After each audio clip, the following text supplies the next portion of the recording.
नियंत्रण के सिद्धांत, निर्णय के सिद्धांत जो है मुख्यतः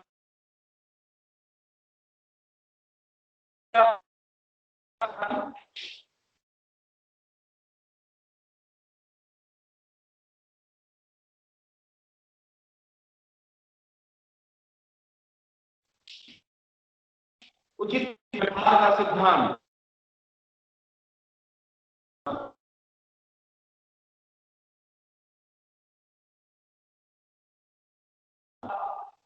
रीजनेबल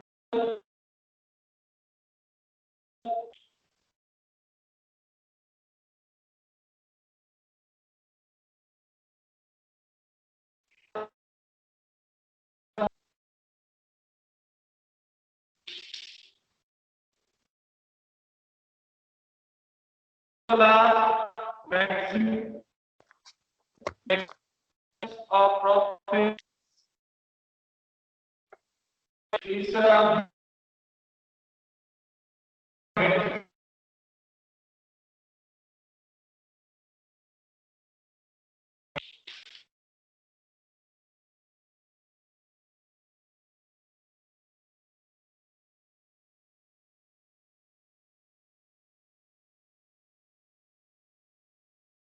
चौथा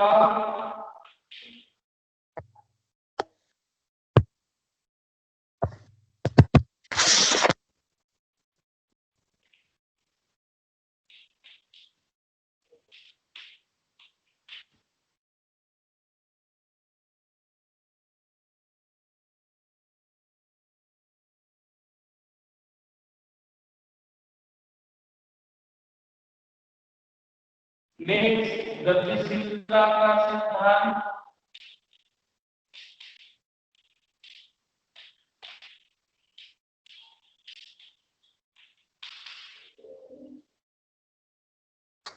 प्रिंसिपल ऑफ डायनामिक्स, समय का सिद्धांत, इसको आप लिखते जाएं, एक-एक टॉपिक को हम एक-एक टॉपिक में चर्चा करेंगे। समय का सिद्धांत, प्रिंसिपल ऑफ टाइमिंग,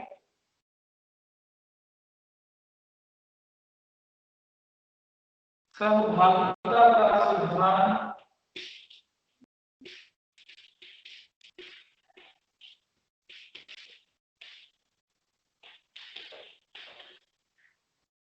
तो ये आपके साथ सिद्धांत, ठीक है। प्रिंसिपल ऑफ पार्टिसिपेशन,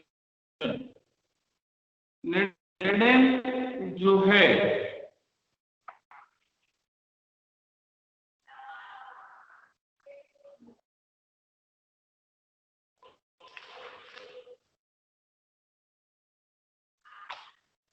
इसमें निर्णय जो है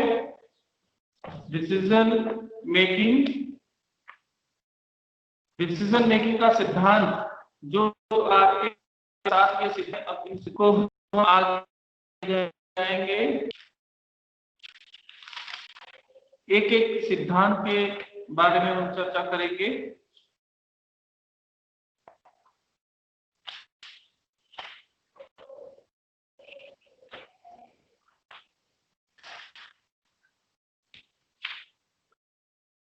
जैसे कि आपको ज्ञात होगा कि निर्णय का क्या रहता है, निर्णय क्या है, एक प्रबंधक जो भी करता है वह करता है ना। निर्णय लेना जो है इसका अर्थ है ना, निर्णय लेने से आता है अपने मस्तिष्क में किसी भी संवेद अथवा जो कार्यवाही है करने की तरीके उसका निर्णय लिया जाता है। अवधारणा के बाद की परिभाषा, इसके निर्णय के जो तत्व है, एलिमेंट, आधार घटक है, इसके बारे में भी हमने चर्चा की है। निर्णय के सिद्धांत के संबंध निर्णय प्रबंधन का एक प्रमुख प्राथमिक कार्य होता है, प्राइमरी वर्क होता है ना। भावी कार्यक्रमों के प्रति जो फ्यूचर में जो वर्क करना है उसको किस तरीके से करना है, कहाँ करना है, कब करना है, किससे कराना है, किस तरीके से काम को लेना है, ठीक है। तो भावी जो कार्यक्रम होते हैं, जो प्रोग्राम भी बनाए जाते हैं, जो प्रोग्राम तय किए जाते हैं, उनके प्रति निर्णय एक प्रकार का पूर्वानुमान होता है, फोरकास्टिंग है कि भाई काम जो कराए जाएंगे वो कैसे किस तरीके से होंगे। तो इसकी पहले से ही निर्णय ले लेना कि उसको किस तरीके से क्रियान्वित करना है, उस कार्य को स्वरूप देना है। तो सही निर्णय के लिए सही पूर्वानुमान की आवश्यकता हुई है। अर्थात हम ये कह सकते हैं कि यदि आप सही तरीके से निर्णय लेते हैं तो कार्य भी उसी तरीके से आपको उसका प्रतिफल देता है। तो सही पूर्वानुमान के लिए ये आवश्यक होता है, यदि सही तरीके से निर्णय लेने हैं और निर्णय यदि सही होगा तो निश्चित रूप से जो उद्देश्य है उसकी प्रतिपूर्ति होगी। यदि निर्णय सही नहीं है तो उसमें रिजल्ट भी जो मिलेगा वो सही तरीके से नहीं मिल पाएगा, है ना। तो यहाँ पर ये देखना है कि भावी परिस्थितियों के बारे में जो कि परिवर्तनशील है, सही ढंग से उसका पूर्वानुमान लगाया जाना अति आवश्यक होता है। तो पूर्वानुमान जो निर्णय के कार्यों को सरल बनाने के लिए, निर्णय के लिए कुछ सिद्धांत जो है वह प्रतिपादन किए गए हैं, जैसे कि मैंने बताया उचित व्यवहार का सिद्धांत, है ना, principle of reasonable behaviour. Mic बंद रखेंगे, यदि पूछना हो तभी आप माइक ऑन करिए, अदरवाइज माइक जो है उसको स्विच ऑफ रखें। तो हम पहले बात करते हैं निर्णय के सिद्धांत, प्रिंसिपल ऑफ डिसीजन मेकिंग का। फर्स्ट जो सिद्धांत है उचित व्यवहार का सिद्धांत, principle of reasonable behaviour. Okay, ये जो सिद्धांत है इससे ये स्पष्ट होता है कि मनुष्य सामान्यतः उचित प्रकार से व्यवहार करता है। उचित यानी कि अच्छी तरीके से वह बिहेवियर करता है। तो इस सिद्धांत के अनुसार से हम ह्यूमन नेचर को देखते हैं, उसके मनोदशा को मनोदशा जो है वो परिवर्तनशील होते हैं, यानी मनुष्य जो होता है उसकी मन स्थिति परिवर्तनशील होती है। हम जैसे कहते हैं ना कि मन चंचल होता है, तो वो परिवर्तनशील होता है।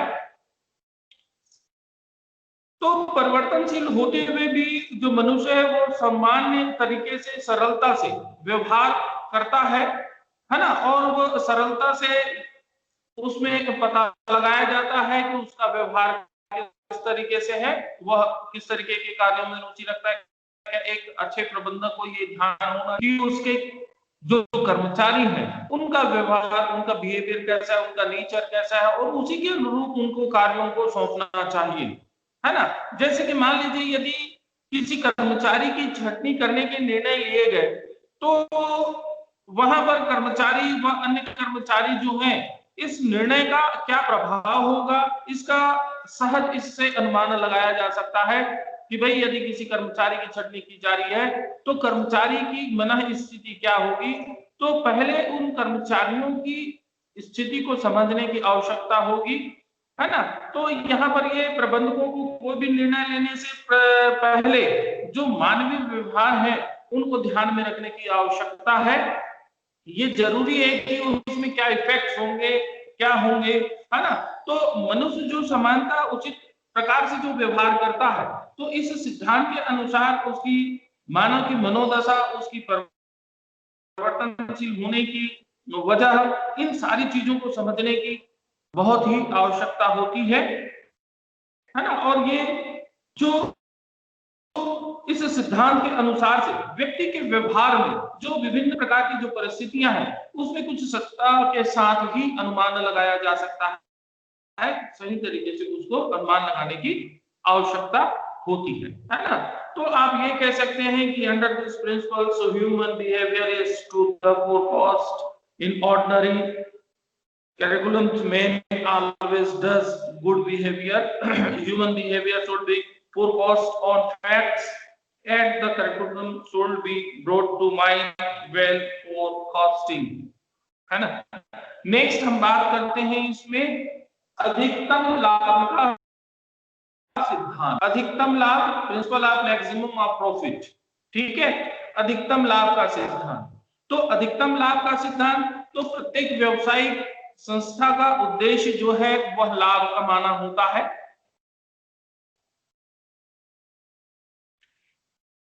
ठीक है, लाभ कमाना उसका अधिकतम सिद्धांत होता है, और इस सिद्धांत के अनुसार से प्रत्येक व्यक्ति को अधिकतम लाभ प्राप्त करने का प्रयास वह करता है और करना चाहिए। यहाँ पर लाभ का अर्थ जो है आर्थिक और अनार्थिक दोनों ही प्रकारों के लाभों से होता है।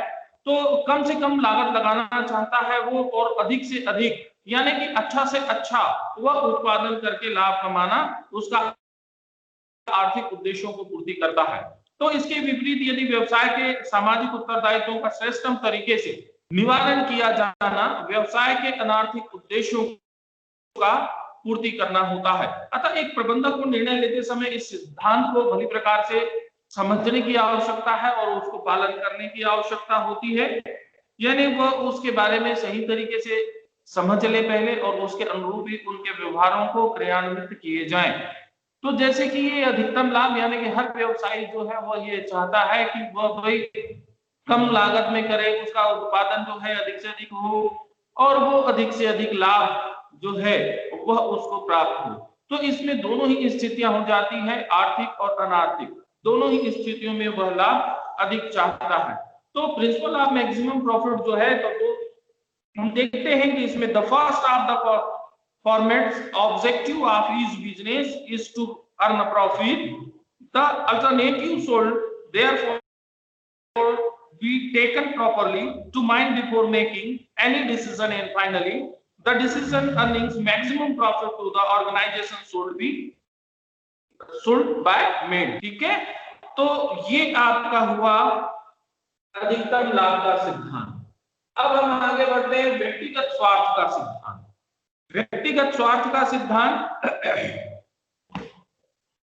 Principal of self interest. तो सेल्फ इंटरेस्ट की जब हम बात करते हैं, तो self interest according to this principles a decision should not adversely affect the personal interest of any person working in the organization. This alone can ensure their cooperation for ठीक है, अर्थात प्रत्येक व्यक्ति उन उद्देश्यों को प्राप्त करने का प्रयास करता है, प्रयत्न करता है जो उसके नजर में महत्व रखता है या ज्यादा महत्व रखता है।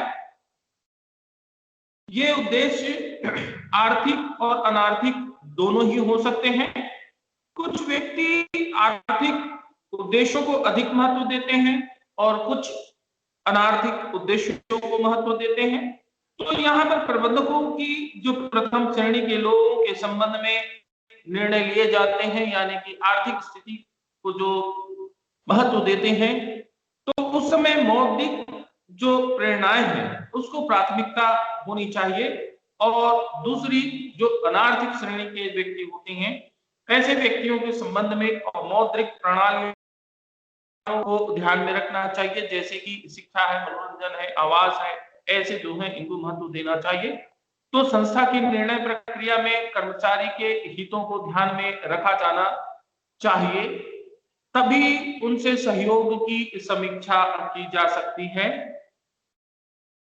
तो यहाँ पर हम ये देखते हैं कि इस सिद्धांत के अनुसार प्रत्येक विवेकशील व्यक्ति उन मूल्यों, आवश्यकताओं, उद्देश्यों, महत्वाकांक्षी, इन सब में अधिक से अधिक संतुष्टि प्रयास करने का प्रयास करता है, जिन्हें वह अपने लिए सर्वाधिक महत्वपूर्ण समझता है। तो सामान्य रूप में प्रत्येक व्यक्ति के उद्देश्य जो हैं, इनको हम दो भागों में विभाजित करते हैं, आर्थिक और अनार्थिक। तो आर्थिक उद्देश्य और अनार्थिक उद्देश्य, ये दोनों ही उद्देश्य और दोनों उद्देश्यों की जैसे हम बात करते हैं तो कुछ व्यक्ति जो होते हैं आर्थिक उद्देश्यों की पूर्ति के लिए करते हैं और कुछ व्यक्ति जो होते हैं वह अनार्थिक उद्देश्यों की प्राप्ति के लिए करते हैं, यानी उसको अधिक महत्व देते हैं। नेक्स्ट है सीमित घटक का सिद्धांत। ओके, सीमित घटक का सिद्धांत यानी principle of limiting facts. Limiting facts यानी कि सीमित। तो सीमित घटक वो होते हैं जो वांछित लक्ष्य को प्राप्त करने में बाधा उत्पन्न करता है। निर्णय लेते समय कई सीमित घटक उत्पन्न होते हैं। प्रबंधकों को उन सीमित घटकों पर ध्यान देने की आवश्यकता होती है और वह उस पर ध्यान देते हुए निर्णय लेते हैं।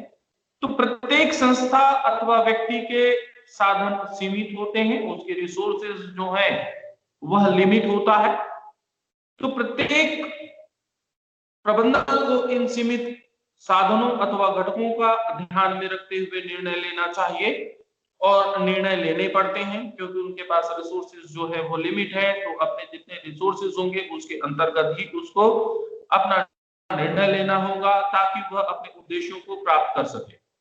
तो सीमित घटकों का उनको पहचान करना पड़ेगा क्योंकि भाई जो लिमिट है ना, तो लिमिटेशन महत्वपूर्ण हो जाता है यहाँ पर। तो लिमिट के अंतर्गत उसको ये पहचानने की आवश्यकता है कि भाई उसके लिमिट जो फैक्ट्स हैं वो कौन कौन से हैं, उसकी पहचान करना, आइडेंटिटी करनी है ना, और उसके बाद उसके अंतर्गत ही उसको निर्णय लेने पड़ते हैं। तो ये आपका सीमित घटक के सिद्धांत यानी निर्णय लेते समय कई अवरोध उत्पन्न होते हैं, कई परेशानियां आती, कई हेडर्स होती हैं, है ना। तो वो हेडर्स क्या है, उनके जो फैक्ट्स हैं, उनके पास जो साधन है, जो भी संसाधन होगा उसके अंतर्गत ही वह निर्णय ले सकता है। संसाधन के बाहर वह निर्णय यदि लेता है तो वो अपने उद्देश्यों को प्राप्त नहीं कर पाएगा, वह सही तरीके से उन चीजों को अचीव नहीं कर पाएगा। तो प्रबंधकों को जो सीमित घटक है उस पर ध्यान देते हुए निर्णय लेने की आवश्यकता होती है। यदि सीमित घटक उपस्थित ना हो तो कोई समस्या ही उसमें उत्पन्न नहीं होगा, है ना। फिर निर्णय लेने में वैकल्पिक चयन का प्रश्न ही नहीं होता। आखिर प्रत्येक व्यक्ति और संस्था के साधन जो हैं वह सीमित होते हैं, तो प्रबंधकों को इन सीमित साधनों का ध्यान में रखते हुए निर्णय लेना पड़ता और निर्णय लेने की आवश्यकता होती है। नेक्स्ट, गतिशीलता का सिद्धांत, है ना, principle of dynamics. Principle of dynamics, गतिशीलता का सिद्धांत। तो ये जो सिद्धांत है इससे ये स्पष्ट है कि नेचर जो है, प्रकृति जो है वो परिवर्तनशील होता है, यानी कि प्रकृति का नियम लागू होता है, डायनामिक, है ना।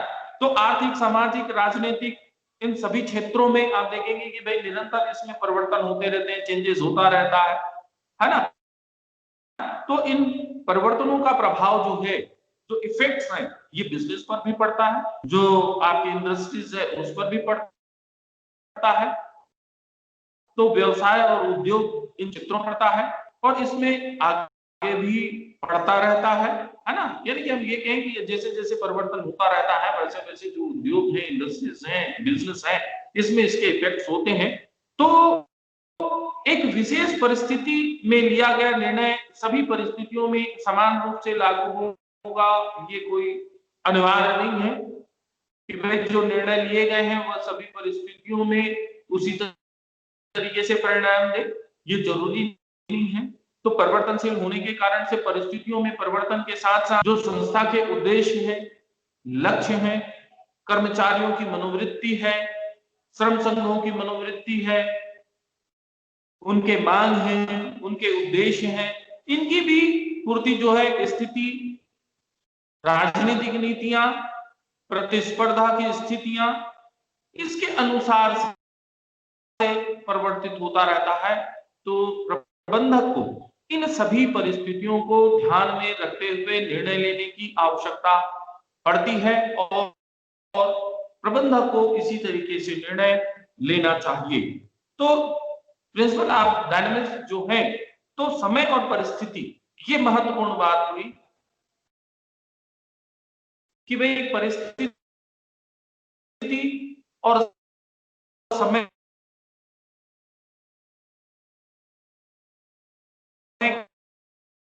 निर्णय लेना, क्योंकि समय और परिस्थिति ये दोनों ही परिवर्तनशील होते हैं, फ्लेक्सिबिलिटी होता है, वेरिएबल होता है, और ये परिवर्तन आर्थिक सामाजिक सभी क्षेत्रों पर होता है और समय अनुसार होता है।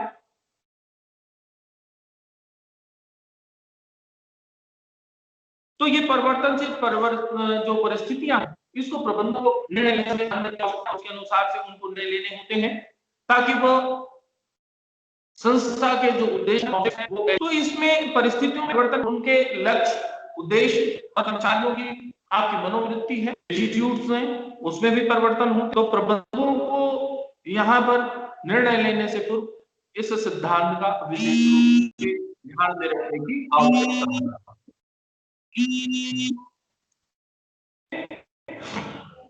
हम आगे बढ़ते हैं। समय का सिद्धांत।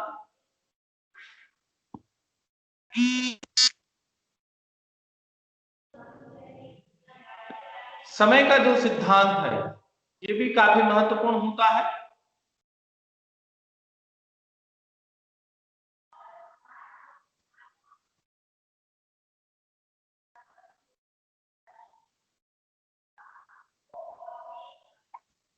हम यहां पर आते हैं, नेक्स्ट आगे बढ़ते हैं, समय का सिद्धांत है ना, प्रिंसिपल ऑफ टाइमिंग। तो प्रिंसिपल ऑफ टाइमिंग जो है ये उचित समय पर उचित निर्णय लेना, समय जो है, टाइम जो है, ये काफी महत्वपूर्ण होता है। आप लोगों तक आवाज आ रही है?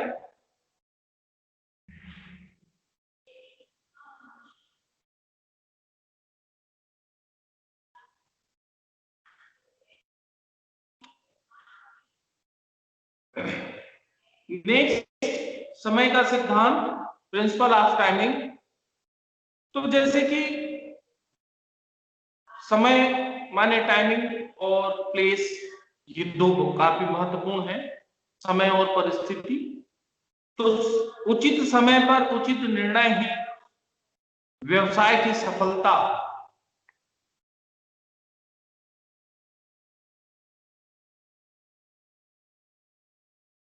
उचित समय पर उचित निर्णय लेना ही व्यवसाय की सफलता को महत्वपूर्ण बनाता है, और व्यवसाय की सफलता जो है वह इसी पर है। जो हम ये कहें कि उचित समय पर निर्णय न लेने से जो रिजल्ट्स हैं, जो चाहिए वह नहीं मिल पाता है, या आप ये कहें कि अवसर जो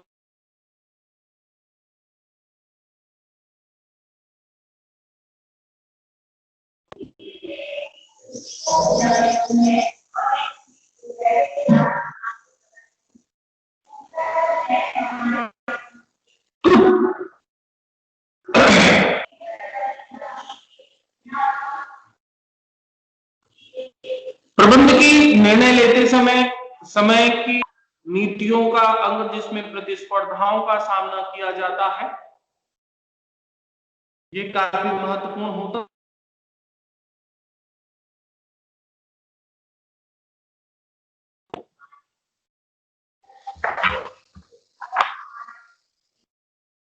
हम ये देखते हैं कि समय का जो सिद्धांत है, उचित समय पर उचित निर्णय लेना ही व्यवसायिक सफलता का रहस्य होता है, काफी महत्वपूर्ण होता है।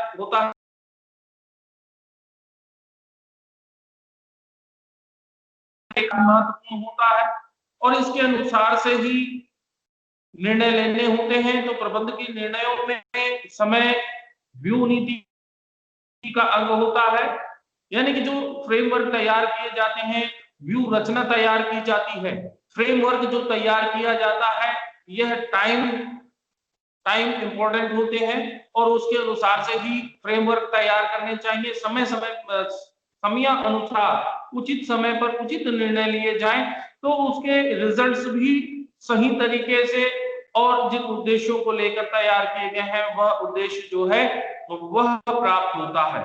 तो ये प्रिंसिपल ऑफ टाइमिंग क्लियर हो गई। appropriate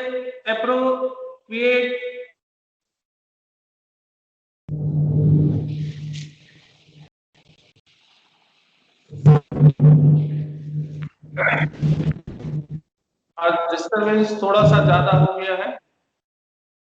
नेक्स्ट हम इसमें पहुंचते हैं सहभागिता का सिद्धांत। लास्ट समय का सिद्धांत हो गया, अब हम आते हैं सहभागिता का सिद्धांत। तो सहभागिता का जो सिद्धांत है, प्रिंसिपल ऑफ पार्टिसिपेशंस यानी सिद्धांत के अनुसार निर्णय लेने में कर्मचारियों को भी भागीदार होना चाहिए, उनको भाग दिया जाना चाहिए, शामिल किया जाना चाहिए। ऐसा करने से निर्णय को लागू करने में कठिनाई नहीं होती, क्योंकि कर्मचारी और अधिकारी सभी साथ में होंगे, उनकी सहभागिता काफी महत्वपूर्ण होता है और उनके अनुरूप ही कार्यों को क्रियान्वित करना चाहिए। तो जो निर्णय लिए जाएंगे सबके बीच में जब लिया जाएगा, कर्मचारियों के अनुसार से लिया जाएगा, तो उसमें किसी को कोई दिक्कत नहीं होगी, काफी अच्छा उसमें रिजल्ट्स मिल सकते हैं, कठिनाई नहीं होती। कर्मचारियों को निर्णय प्रक्रिया में भागीदार बनाना चाहिए, ताकि निर्णय लेने से कर्मचारियों में संस्था के प्रति उसका अपनत्व की भावना जो है वह विकसित होता है और वे निर्णयों को अधिक तत्परता से लागू करने का प्रयत्न करते हैं और वे निर्णयों को सहर्ष स्वीकार करते हैं और निर्णय श्रेष्ठ हो जाता है। यानी कि निर्णय जो है सही तरीके से यदि लिए जाएं तो डायनेमिक प्रिंसिपल ऑफ डायनेमिक, तो इसमें जो डिसीजंस लिए गए जिसमें यदि कर्मचारियों की सहभागिता होगी, यदि कर्मचारियों को शामिल किया जाएगा, तो वह निर्णय आसानी से इंप्लीमेंट किए जा सकते हैं, आसानी से उसको लागू किया जा सकता है। ठीक है, तो पार्टिसिपेशन ये काफी महत्वपूर्ण होता है। तो अब इसमें हम जैसे कहें कि प्रिंसिपल ऑफ चेंजिंग इन्वायरमेंट, तो इन्वायरमेंट के अनुसार से उसमें चेंजेस यदि होते हैं तो business decision are affected by internal and external environment, यानी आंतरिक और बाह्य। तो निर्णय दोनों ही फैक्ट्स को प्रभावित करते हैं, चाहे वह इंटरनल हो या एक्सटर्नल। तो it is important to anticipate future changes likely to take place in both cases. If it is not done, there is possibility of bringing changes in the decisions according to the changes in prospectus, which is not a good again. तो ये आपके principal of changing environment, परिवर्तन का सिद्धांत। इसमें परिवर्तन जो है आंतरिक और बाह्य दोनों तरह कैसे होते हैं और प्रबंधक को चाहिए कि दोनों ही परिवर्तनों पर वो ध्यान दें और उसके अनुरूप निर्णय लें, ताकि व्यवसाय में, उद्योग में इसमें निर्णय जो है वह सही तरीके से लिए जा सकें और संस्थागत उद्देश्य जो गोल है उनको प्राप्त किया जा सके। नेक्स्ट, निर्णय के जो सिद्धांत हैं, तो निर्णय के तत्व और श्रेष्ठ निर्णय के आधार, यानी कि एक अच्छा निर्णय उसका बेस क्या होना चाहिए, कि भाई अच्छे निर्णय के लिए क्या बेस होनी चाहिए।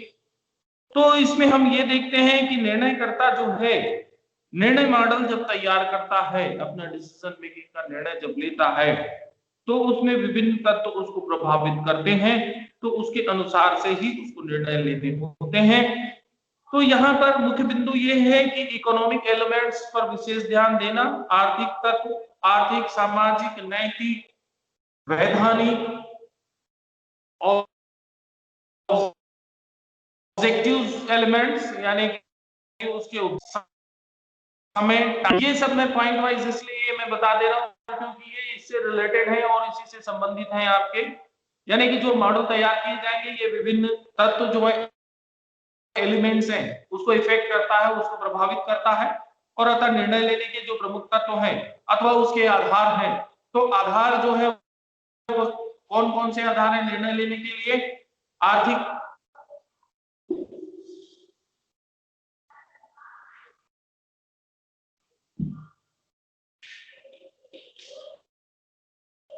आर्थिक तत्व, ओके, सामाजिक, आर्थिक, सामाजिक, नैतिक और वैधानिक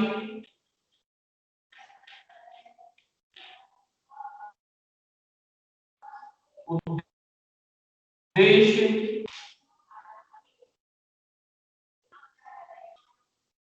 समय तत्व,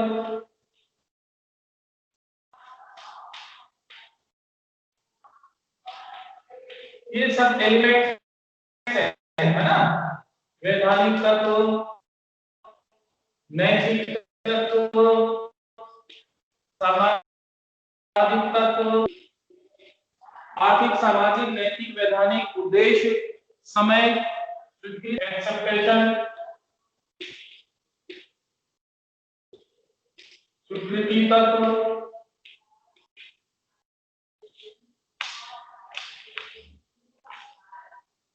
पूर्णता, कंप्लीट, पूर्णता तत्व, व्यवहारिकता,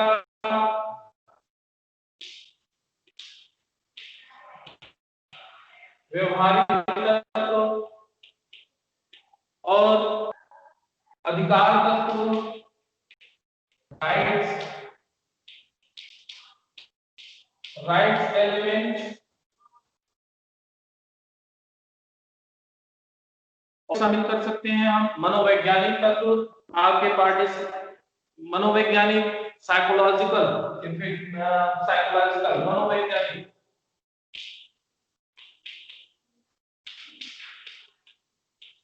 मनोवैज्ञानिक तत्व, साइकोलॉजिकल, निर्णय का संप्रेषण,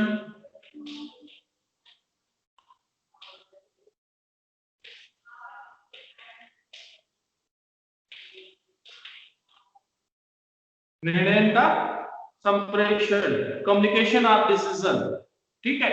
ये आपके निर्णय के आधार हैं, तत्व हैं, ये हेड्स आप लिख सकते हैं। निर्णय के तत्व,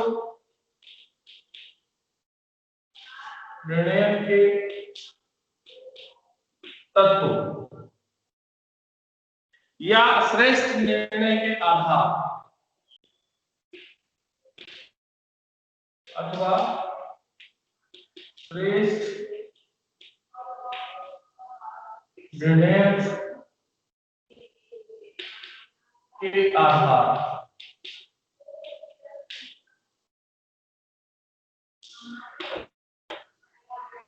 तो ये आपके पॉइंट से ही स्पष्ट हो गए, है ना। व्यवसाय का मूल उद्देश्य लाभ कमाना होता है, आर्थिक तत्व, ठीक है। अतः जो है आर्थिक दृष्टिकोण से उचित होना चाहिए। सामाजिक, सोशल एलिमेंट्स, निर्णय समाज में रहने वाले व्यक्तियों के लिए ऐसे हों कि वो समाज की आवश्यकता पर सिद्धांत, जो मॉरल एलिमेंट्स होते हैं, मॉरल एलिमेंट्स नैतिक आधार पर लिया गया निर्णय सामाजिक आर्थिक दृष्टिकोण को प्रभावित करता है। लीगल एलिमेंट्स, वैधानिक तत्व, कोई भी व्यवसाय वैधानिक नियमों और सीमाओं के अंतर्गत होता है, होता तो उसको जो नियम है, उनसे सीमाएं हैं, उसके अंतर्गत होना होता है ना। तो अतः लिए जाने वाले जो निर्णय है वो वैधानिक होना चाहिए, लीगल होना चाहिए। ऐसा कोई भी निर्णय नहीं लिया जाना चाहिए जो वैधानिक मान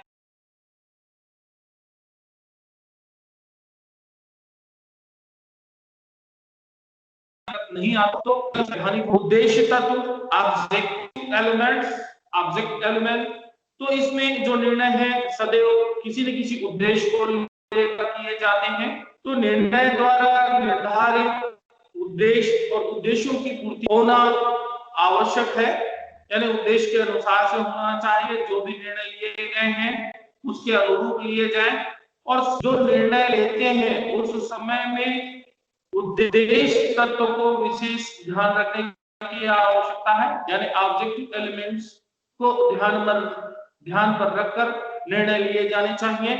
समय, जैसे कि मैंने बताया कि टाइम जो है, टाइम इंपॉर्टेंट होता है, तो प्रत्येक व्यवसाय के लिए ये जरूरी होता है कि वो समय के अनुसार से व्यवसाय के जो निर्णय हैं वह उसके अनुरूप ले, है ना।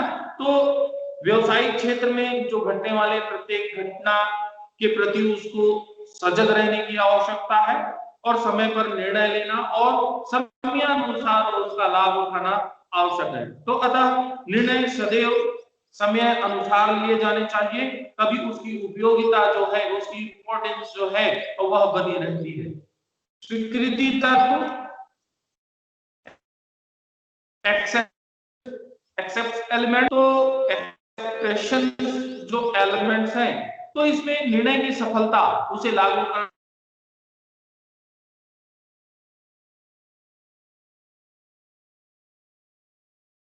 निर्णय लेने से पहले लागू करने वालों की सहमति, स्वीकृति प्राप्त कर लेनी चाहिए, एक्सेप्टेंस ले लेनी चाहिए।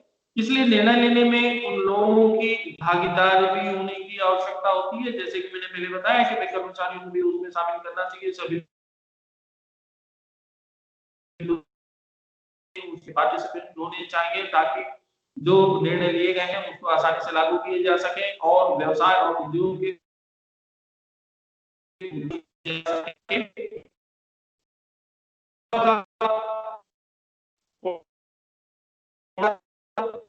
कंप्लीटनेस, तो प्रत्येक निर्णय पूर्ण होने चाहिए, आधे अधूरे निर्णय नहीं होने चाहिए, उसकी समीक्षा हो जानी चाहिए। निर्णय लेते समय सारे एलिमेंट्स उसमें शामिल होने चाहिए, सभी तत्वों का समावेश होना चाहिए। तो निर्णय के संबंध में सभी तत्वों को ध्यान में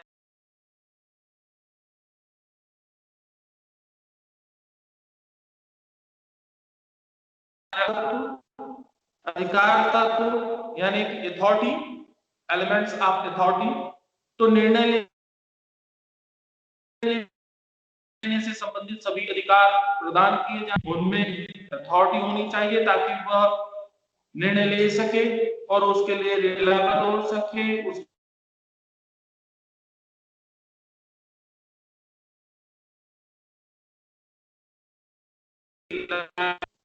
वाले अधिकारी के पास होनी चाहिए। नेक्स्ट, मनोवैज्ञानिक साइकोलॉजिकल एलिमेंट्स, तो साइकोलॉजिकल एलिमेंट्स प्रत्येक निर्णय पर निर्णयकर्ता के व्यक्तिगत और मानवीय गुणों का निर्णयकर्ता की योग्यता, स्वभाव, उसकी मेंटल पद,